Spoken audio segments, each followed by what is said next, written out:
Hi friends, welcome to my channel. ನೋಡಿ, KSET 2025 ಒಂದು ಅಪ್ಲಿಕೇಶನ್ನ ಬಿಟ್ಟಿದ್ದಾನೆ. ಸೊ ಯಾವ ರೀತಿ ನೀವು ವೆಬ್ಸೈಟಿಗೆ ಹೋಗಬೇಕು, ಯಾವ ರೀತಿ ಫಾರ್ಮನ್ನು ಫಿಲ್ಅಪ್ ಮಾಡಬೇಕು ಅನ್ನೋದ್ರ ಬಗ್ಗೆ ಕಂಪ್ಲೀಟ್ ಆಗಿರುವ ಡೀಟೇಲ್ಸ್ ಇದರಲ್ಲಿದೆ ನೋಡಿ ಫ್ರೆಂಡ್ಸ್. ಮೊದಲಿಗೆ ಈ ರೀತಿ ಟೈಪ್ ಮಾಡಬೇಕು KSET 2025 ಅಂತ. ಸೊ ಸರ್ಚ್ ಕೊಡಬೇಕು. ಸರ್ಚ್ ಕೊಟ್ಟ ನಂತರ ನಿಮಗೆ ಬರುತ್ತೆ ಈ ರೀತಿಯಾದಂಥ ಒಂದು ವಿಂಡೋ. ಸೊ ಇಲ್ಲಿ ನೀವು ಏನು ಮಾಡಬೇಕು, ಕರ್ನಾಟಕ ರಾಜ್ಯ ಅರ್ಹತಾ ಪರೀಕ್ಷೆ KSET ಅಂತ ಇದೆ, ಇದರ ಮೇಲೆ ಕ್ಲಿಕ್ ಮಾಡಬೇಕು. ರೂಲ್ಸ್ 24 ಬಂದಿದೆ.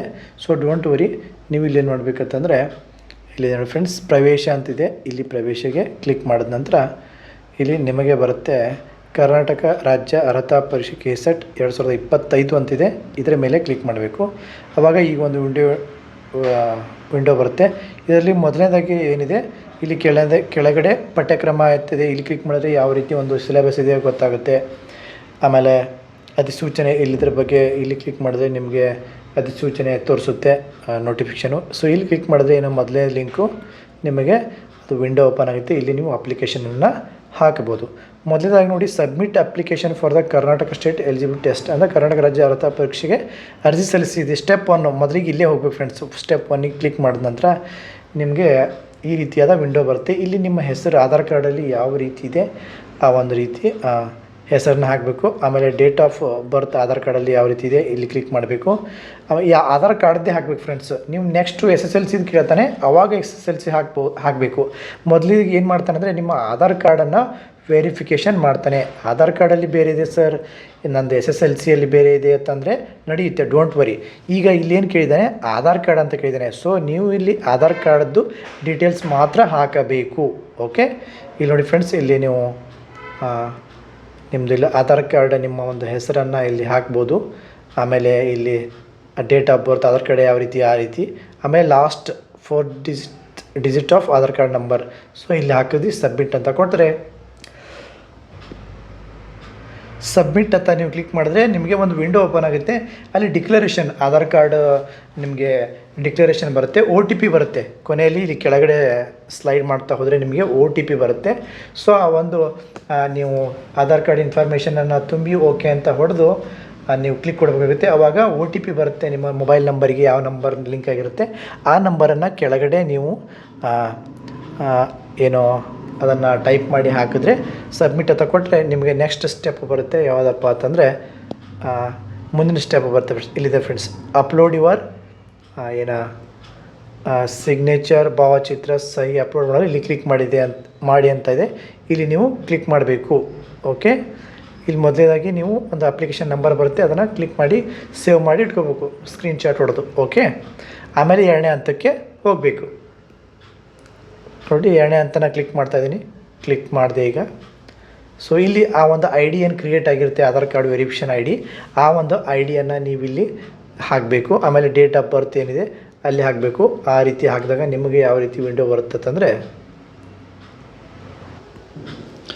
ಇಲ್ಲಿ ನಿಮಗೆ ಈ ರೀತಿಯಾದ ವಿಂಡೋ ಬರುತ್ತೆ ಫ್ರೆಂಡ್ಸ್. ಅಲ್ಲಿ ನೀವು ID ಪ್ರಿಂಟ್ ಮಾಡಿ ಡೇಟ್ ಆಫ್ ಬರ್ತ್ ಕೊಟ್ಟಾಗ ಈ ಒಂದು ವಿಂಡೋ ಬರುತ್ತೆ. ಇಲ್ಲಿ ನೋಡಿ ಫ್ರೆಂಡ್ಸ್, ಇಲ್ಲಿ ಆಲ್ರೆಡಿ ನಿಮ್ಮ ಹೆಸರು ತೋರಿಸುತ್ತೆ, ಆಮೇಲೆ ಡೇಟ್ ಆಫ್ ಬರ್ತು ಕೂಡ ತೋರಿಸುತ್ತೆ, ಮತ್ತು ಆಧಾರ್ ಕಾರ್ಡ್ನ ಕೊನೆಯ 4 ಅಂಕಿಗಳನ್ನು ಕೂಡ ತೋರಿಸುತ್ತೆ. ನೆಕ್ಸ್ಟ್ ಇದೆಲ್ಲ ಖಾಲಿ ಇರುತ್ತೆ, ಇದು ಆಟೋಮೆಟಿಕ್ಕಾಗಿ ತೋರಿಸುತ್ತೆ. ಸೆಕೆಂಡ್ ಏನಿದೆ, ನಿಮ್ಮ ವಿಷಯ ಯಾವುದಿದೆ, ಯಾವ ಒಂದು ವಿಷಯಕ್ಕೆ ನೀವು KSET ಅಪ್ಲಿಕೇಶನ್ ಹಾಕ್ತಿದ್ರೆ ಅದು ವಿಷಯನ ಇಲ್ಲಿ ಕ್ಲಿಕ್ ಮಾಡಿ. ಸುಮಾರು ವಿಷಯಗಳು ಬರ್ತವೆ, ಅಲ್ಲಿ ಒಂದು ನಿಮ್ಮ ಯಾವ ವಿಷಯ ಇದೆ ಕ್ಲಿಕ್ ಮಾಡಬೇಕು. ಆಮೇಲೆ ನೀವು ಮೊದಲು ಅದೇ ವಿಷಯಕ್ಕೆ ಅರ್ಹತೆ ಪಡೆದಿದ್ದೀರಾ ಅಂತ ಕೇಳಿದರೆ, ಸೊ ಇದು ಇಲ್ಲ ಅಂತಂದರೆ ಇಲ್ಲ, ಹೌದು ಅಂದರೆ ಹೌದು, ಇಲ್ಲ ಅಂತ ಹಾಕೋದು ಬೆಸ್ಟ್ ಫ್ರೆಂಡ್ಸ್. ನೀವು ಎರಡನೇ ಸರಿ KSETನ್ನು ಹಾಕುವ ಹಾಗೇ ಇಲ್ಲ, ಒಂದು ಸರಿ ಪಾಸ್ ಆದರೆ ಮುಗಿಯಿತು. ಓಕೆ, ನೆಕ್ಸ್ಟ್ ನೋಡಿ, 4ನೇ ಅಪ್ಲಿಕೇಶನ್ ಏನು ಇದೆ, ಇಲ್ಲಿ SSLCಯಲ್ಲಿ ಯಾವ ರೀತಿ ನಿಮ್ಮ ಹೆಸರಿದೆ ಆ ರೀತಿಯಾಗಿ ಸೇಮ್ ಸ್ಪೆಲ್ಲಿಂಗ್ ಮಿಸ್ಟೇಕ್ ಇಲ್ಲದಂತೆ ನೀವಿಲ್ಲಿ ತುಂಬಬೇಕು ನಿಮ್ಮ ಹೆಸರನ್ನು. ಜೆಂಡರು ಯಾವುದು, ಮೇಲು ಫಿಮೇಲು ಯಾವುದು ಬರುತ್ತೆ, ನಿಮ್ಮದು ಟ್ರಾನ್ಸ್ಜೆಂಡರ್ ಅಥವಾ ಯಾವ ಒಂದು ಜೆಂಡರ್ ಇದೆ ಅದನ್ನು ತುಂಬಬೇಕು. ನೆಕ್ಸ್ಟು ನೀವು ವಿವಾಹಿತರೇ ಅಂತ ಕೇಳಿದರೆ, ಸೊ ಇಲ್ಲಿ ಇಲ್ಲ ಅಂತಂದರೆ ನಿಮ್ಮ ಒಂದು ವೈಫ್ನ ಹೆಸರು ಅಥವಾ ಹಸ್ಬೆಂಡ್ನ ಹೆಸರು ಇಲ್ಲಿ ಕೇಳೋದಿಲ್ಲ. ಹೌದು ಅಂತ ಕ್ಲಿಕ್ ಮಾಡಿದ್ರೆ ನಿಮ್ಮ ವೈಫ್ ಅಥವಾ ಹಸ್ಬೆಂಡ್ ಹೆಸರು ನಿಮ್ಗೆ ಇಲ್ಲಿ ಕೇಳುತ್ತೆ, ಸ್ಪೌಸ್ ನೇಮ್ ಅಂತ. ಅಲ್ಲಿ ನಿಮ್ಮ ಹಸ್ಬೆಂಡ್ ಅಥವಾ ವೈಫ್ ನೇಮನ್ನು ಹಾಕ್ಬೋದು. ಒಂದು ವೇಳೆ ಎಸ್ ಅಂತ ಹಾಕಿದರೆ ಕೇಳುತ್ತೆ, ನೋ ಅಂತ ಹಾಕಿದರೆ ಕೇಳಲ್ಲ. ನೋ ಅಂತ ಹಾಕಿದರೆ ಆ್ಯಸ್ ಇಟ್ ಈಸ್ ಇಲ್ಲಿ ಏನಿದೆ ಆ ರೀತಿ ಕಾಣುತ್ತೆ. ಆಮೇಲೆ ಫಾದರ್ಸ್ ನೇಮ್, ನಿಮ್ಮ ತಂದೆಯವರ ಹೆಸರು ಯಾವ ರೀತಿ ಒಂದು SSLC ಮಾರ್ಕ್ಸ್ಗಳಲ್ಲಿದೆ ಆ ರೀತಿ ಹಾಕಬೇಕು. ಓಕೆ, ನೆಕ್ಸ್ಟ್ ಅದಾದ ನಂತರ ಮದರ್ಸ್ ನೇಮ್ SSLC ಮಾರ್ಕ್ಸ್ಗಳಲ್ಲಿ ಯಾವ ರೀತಿ ಇದೆ ಆ ರೀತಿ ನೀವು ಇಲ್ಲಿ ಹಾಕಬೇಕಾಗುತ್ತೆ. ಕ್ಯಾಪಿಟಲಲ್ಲಿ ಹಾಕೋದು ಉತ್ತಮ. ಮೇನ್ ಸ್ಪೆಲ್ಲಿಂಗನ್ನು ಇಲ್ಲಿ ಅವ್ರು ನೋಡ್ತಾರೆ, ಸ್ಪೆಲ್ಲಿಂಗ್ ಕರೆಕ್ಟಾಗಿ ಹಾಕಬೇಕು. ನೆಕ್ಸ್ಟು ರಿಸರ್ವೇಷನ್ ಕ್ಯಾಟಗರಿ, ನಿಮ್ಮದು ಕ್ಯಾಟಗರಿ ಯಾವುದು ಬರುತ್ತೆ ಆ ಒಂದು ಕ್ಯಾಟಗರಿನ ಕ್ಲಿಕ್ ಮಾಡಬೇಕು. ಯಾಕಂದರೆ ಫೀಸ್ ಏನಿದೆ ಕ್ಯಾಟಗರಿ ವೈಸು ಹೆಚ್ಚು ಕಡಿಮೆ ಇರೋದರಿಂದ ನೀವು ಇಲ್ಲಿ ಕರೆಕ್ಟಾಗಿ ಹಾಕಬೇಕು. ಹಾಕಿದ ನಂತರ ನಿಮ್ಗೆ ಏನು ಬರುತ್ತೆ ಅಂತಂದರೆ RD ನಂಬರನ್ನು ಸಲ್ಲಿಸೋದಕ್ಕೆ ಕೇಳ್ತಾರೆ ಅವರು.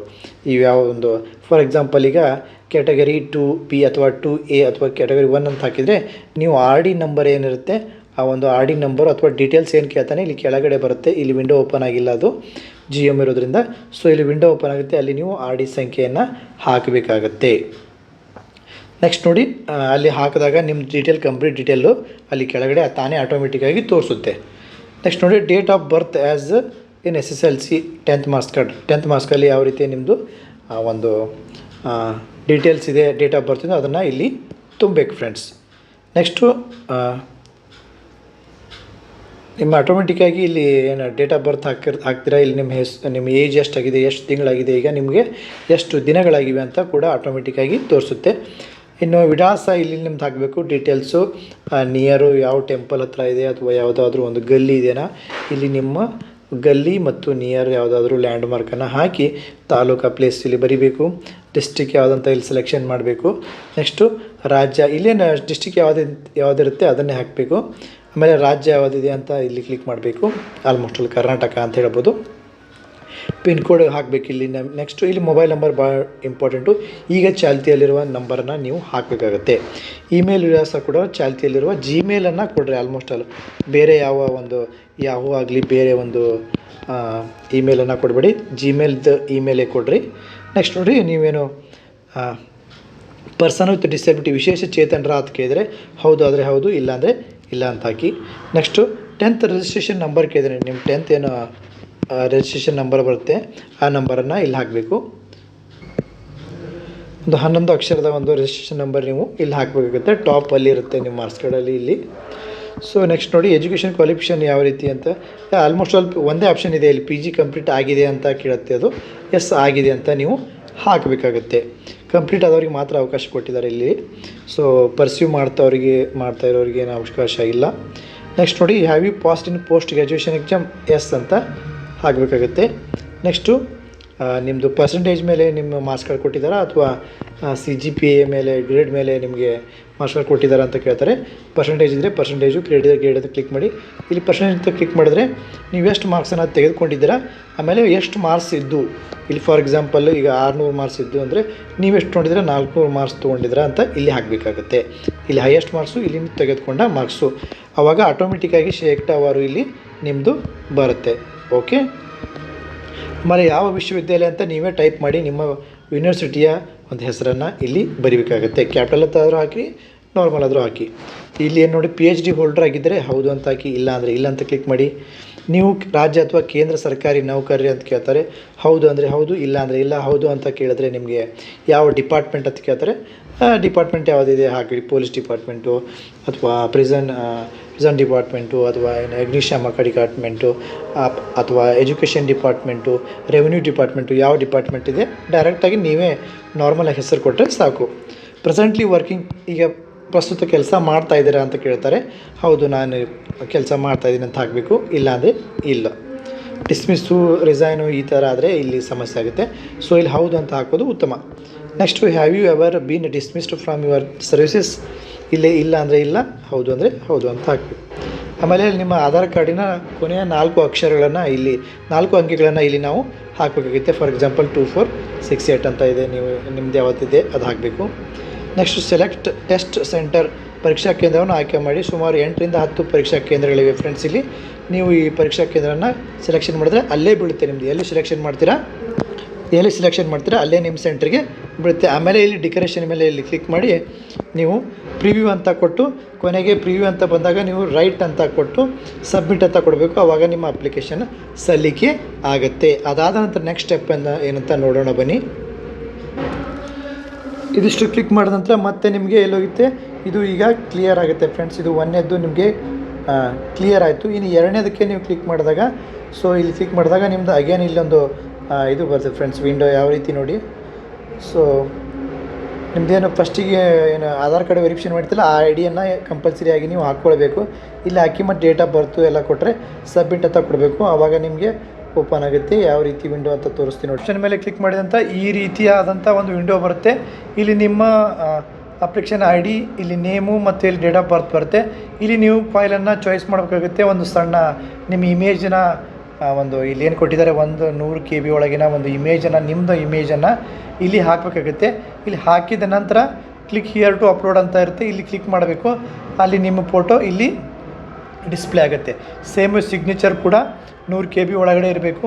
ಇಲ್ಲಿ ಕ್ಲಿಕ್ ಮಾಡಿ ನೀವು ನಿಮ್ಮ ಮೊಬೈಲಿರುವ ಸಿಗ್ನೇಚರ್ ಅಪ್ಲೋಡ್ ಮಾಡಬೇಕು. ಅಪ್ಲೋಡ್ ಆದ ನಂತರ ಇಲ್ಲಿ ಕ್ಲಿಕ್ ಟು ಅಪ್ಲೋಡ್ ಸೈನ್ ಅಂತ ಇರುತ್ತೆ. ಇಲ್ಲಿ ಕ್ಲಿಕ್ ಮಾಡಬೇಕು. ಆವಾಗ ನಿಮ್ಮ ಇಲ್ಲಿ ಸೈನನ್ನು ತೋರಿಸುತ್ತೆ. ಸೊ ಇದು ಎರಡೂ ಆದ ನಂತರ ಸೇವ್ ಅಂತ ಇಲ್ಲಿ ನೀವು ಕ್ಲಿಕ್ ಮಾಡಬೇಕು. ಸೇವ್ ಆದ ನಂತರ ನಿಮಗೆ 3ನೇ ವಿಂಡೋಕ್ಕೆ ಕರ್ಕೊಂಡು ಹೋಗುತ್ತೆ ಅದು.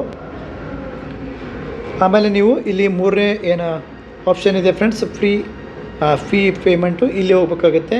ಸೊ ಇಲ್ಲಿ ಕ್ಲಿಕ್ ಮಾಡಿದಾಗ ಅಗೇನ್ ನಿಮಗೆ ಅದು ಏನು ಐ ಡಿ, ನಿಮ್ಮದು ಐ ಡಿ ಸ್ಟಾರ್ಟಿಂಗ್ ಜನ್ರೇಟ್ ಆಗಿರುತ್ತೆ. ಆ I D plus date of birth ಹಾಕಿದ ನಂತರ ಸಬ್ಮಿಟ್ ಅಂತ ಕೊಡಬೇಕು. ಸಬ್ಮಿಟ್ ಕೊಟ್ಟ ನಂತರ ನಿಮಗೆ ಸೊ ಇಲ್ಲಿ ಏನಾಗುತ್ತೆ ಫ್ರೆಂಡ್ಸ್, ಸಬ್ಮಿಟ್ ಅಂತ ಕೊಡ್ತೀರಾ. ಕೊಟ್ಟ ನಂತರ ಏನಾಗುತ್ತೆ, ಅಲ್ಲಿ ಪೇಮೆಂಟ್ ಆಪ್ಷನ್ಸ್ 4 ಬರುತ್ತವೆ. ಒಂದೇನಿರುತ್ತೆ, ಒಂದು ಇಂಟರ್ನೆಟ್ ಬ್ಯಾಂಕಿಂಗ್ ಅಂತ ಇರುತ್ತೆ, ಆಮೇಲೆ ಡೆಬಿಟ್ ಕಾರ್ಡ್, ಕ್ರೆಡಿಟ್ ಕಾರ್ಡ್ ಅಂತ ಇರುತ್ತೆ. ಸೊ ನೀವು ಡೈರೆಕ್ಟಾಗಿ ಫೋನ್ಪೇ ಥ್ರೂನು ಮಾಡ್ಬೋದು. ಕೆಳಗಡೆ UPI ಅಂತ ಇರುತ್ತೆ, ಅದನ್ನು ಕ್ಲಿಕ್ ಮಾಡಬೇಕು. ಕೆಲವೊಂದು ಸಲ ತೊಗೊಳ್ಳೋದಿಲ್ಲ, ಕ್ಲಿಕ್ ಮಾಡಿದ ನಂತರ ಅಲ್ಲಿ 2 ಸರಿ ಒಂದು ಸರಿ ರಿಫ್ರೆಶ್ ಮಾಡಬೇಕು. ರಿಫ್ರೆಶ್ ಮಾಡಿದ ನಂತರ ನಿಮಗೆ ತೋರಿಸುತ್ತಾನೆ ಸ್ಕ್ಯಾನ್ ಏನು ಬೇಕು ಅದನ್ನು ಮಾಡಬೇಕು. ಸ್ಕ್ಯಾನ್ ತೋರಿಸ್ತಾನೆ. 5 ನಿಮಿಷದಲ್ಲಿ ಸ್ಕ್ಯಾನ್ ಮಾಡಿ ನೀವು ಫೋನ್ಪೇ ಮೂಲಕ ಸ್ಕ್ಯಾನ್ ಮಾಡಿ ನೀವು ಅಮೌಂಟನ್ನು ತುಂಬಬೋದು. ಒಂದು ವೇಳೆ ಬರದೇ ಇದ್ದರೆ ಮತ್ತೊಂದು ಸರಿ ಟ್ರೈ ಮಾಡಬೇಕು. ಆ ಒಂದು ಪೇಜ್ಗೆ ಹೋದ ನಂತರ ನೀವು ರಿಫ್ರೆಶ್ ಮಾಡಬೇಕು. ಸೊ ಆವಾಗ ನಿಮ್ಮ ಪೇಮೆಂಟು ಕೂಡ ಸಕ್ಸಸ್ ಆಗುತ್ತೆ ಫ್ರೆಂಡ್ಸ್. ಪೇಮೆಂಟ್ ಸಕ್ಸಸ್ ಆದ ನಂತರ ನೋಡಿ ಫ್ರೆಂಡ್ಸ್, ನೀವು ಮತ್ತೆ ಎಲ್ಲಿ ಬರ್ತೀರತ್ತಂದರೆ ಪೇಮೆಂಟ್ ಸಕ್ಸಸ್ ಆದ ನಂತರ ನೀವು ಒಂದು ಸ್ಕ್ರೀನ್ಶಾಟ್ ತೊಗೋಬೇಕು. ಅದಾದ ನಂತರ ನೀವು ಇಲ್ಲಿ ಪ್ರಿಂಟ್ ಅಪ್ಲಿಕೇಶನ್ ಅಂತ ಇದೆ, ಇಲ್ಲಿ ಕ್ಲಿಕ್ ಮಾಡಬೇಕು. ಅಗೇನ್ ನೀವು ನಿಮ್ಮ ಒಂದು ಐ ಡಿ ಕಾರ್ಡ್ ಏನು ಐ ಡಿ ನಂಬರ್ ಹಾಕಿ ನಿಮ್ಮ ಒಂದು ಡೇಟ್ ಆಫ್ ಬರ್ತ್ ಹಾಕಿ ನೀವು ಸಬ್ಮಿಟ್ ಅಂತ ಕೊಟ್ಟರೆ ನಿಮ್ಮದು ಏನು ಕಂಪ್ಲೀಟ್ ಆಗಿರುವಂಥ ಪೇಯ್ಡ್ ಆಗಿರುವಂಥ ಒಂದು ಅಪ್ಲಿಕೇಶನ್ ಕಂಪ್ಲೀಟ್ ಆಗಿರುವಂಥ ಒಂದು ಪ್ರಿಂಟ್ ಕಾಪಿ ನಿಮಗೆ ಬರುತ್ತೆ. ಸೊ ಅದನ್ನು ಸೇವ್ ಮಾಡಿ ಇಟ್ಕೋಬೇಕು. ನೆಕ್ಸ್ಟು ಹಾಲ್ ಟಿಕೆಟು ಬರೋವಾಗ ಬಂದ ನಂತರ ಯಾವ ರೀತಿ ನೀವು ನಂಬರ್ ಹಾಕಿ ಹಾಲ್ ಟಿಕೆಟನ್ನು ಡೌನ್ಲೋಡ್ ಮಾಡ್ಬೋದು ಅಂತ ನಾನು ಹೇಳ್ಕೊಡ್ತೀನಿ. ಮತ್ತೇನಾದರೂ ಮಾಹಿತಿ ಬೇಕಾದ್ರೆ ಚಾನಲ್ನ ಸಬ್ಸ್ಕ್ರೈಬ್ ಮಾಡಿ. ಮತ್ತು ಲಿಂಕನ್ನು, ಈ ಒಂದು ಅಪ್ಲಿಕೇಶನ್ ಹಾಕೋ ಲಿಂಕನ್ನು ನಾನು ಡಿಸ್ಕ್ರಿಪ್ಷನಲ್ಲಿ ಕೊಟ್ಟಿದ್ದೀನಿ. ಅದನ್ನು ನೀವು ನೋಡಿಕೊಂಡು ಅಪ್ಲಿಕೇಶನನ್ನು ಹಾಕ್ಬೋದು ಫ್ರೆಂಡ್ಸ್. ಮತ್ತೇನಾದರೂ ಕ್ವಶನ್ಗಳಿದ್ರೆ ಕಮೆಂಟ್ ಬಾಕ್ಸಲ್ಲಿ ಕಮೆಂಟ್ ಮಾಡಿ. ಇದೇ ರೀತಿ ಈ ಒಂದು ಚಾನಲಲ್ಲಿ ನಾನು KSET ಬಗ್ಗೆ ಎಲ್ಲ ಒಂದು ವಿಷಯಗಳ ಒಂದು ವಿಡಿಯೋಗಳನ್ನು ಮಾಡಿ ಹಾಕ್ತೀನಿ ಅಂತ ಹೇಳ್ತಾ, all the best friends. Have a great day friends.